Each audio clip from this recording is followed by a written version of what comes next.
ከስሞቹ ለበለጠ ምን ሰጠው ይላል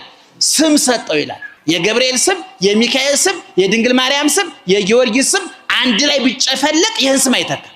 ይሄ ስም ዘላለማዊ ስም ነው ይሄ ስም ፈዋይ ስም ነው መጋቢ አዲስ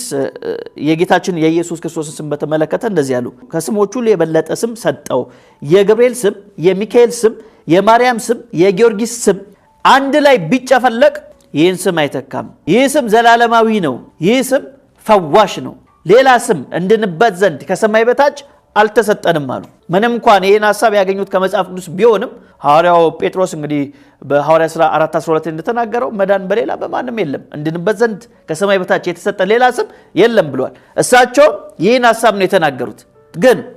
እውነት ሌሎቹ ሰባኪያኖች ሌሎቹ ኦርቶዶክሳውያን እንዲያምናሉ ወይ በፍጹም ስለዚህ እኛ የምንለው ነገር ይሄ ነው የማርያም ስም የገብርኤል ስም የሚካኤል ስም የጊዮርጊስ ስም የአርሴማ ስም የተክለ ሃይማኖት ስም አንድ ላይ ቢጨፈለቅ የኢየሱስን ስም ሊያክል አይችልም ሊተካ አይችልም መዳኛ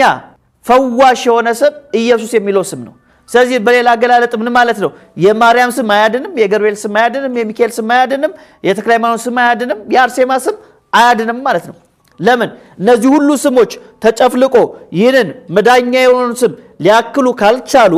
ሊያድኑ ስለማይችሉ ነው የሚያክሉት በምንድን ነው በምንም መንገድ ሊያክሉት አይችሉም ስለዚህ በምንም መንገድ ሊያክሉት ካልቻሉ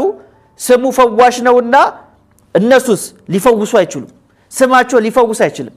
ስለዚህ በሚካኤል ስም በገብርኤል ስም አጋንንት ሊወጣ አይችልም በአርሴማ ስም አጋንንት ሊወጣ አይችልም ለምን ፈዋሽ አይደለማ በስሜ አጋንንትን ታወጣላችሁ የተባለው የማርቆስ ወንጌል ምዕራፍ 16 ላይ ስለዚህ ከስሙ ውጪ በሌላ ስም አጋንንት ሊወጣ አይችልም ፈውስም ሊመጣ አይችልም ደህንነትም ሊመጣ አይችልም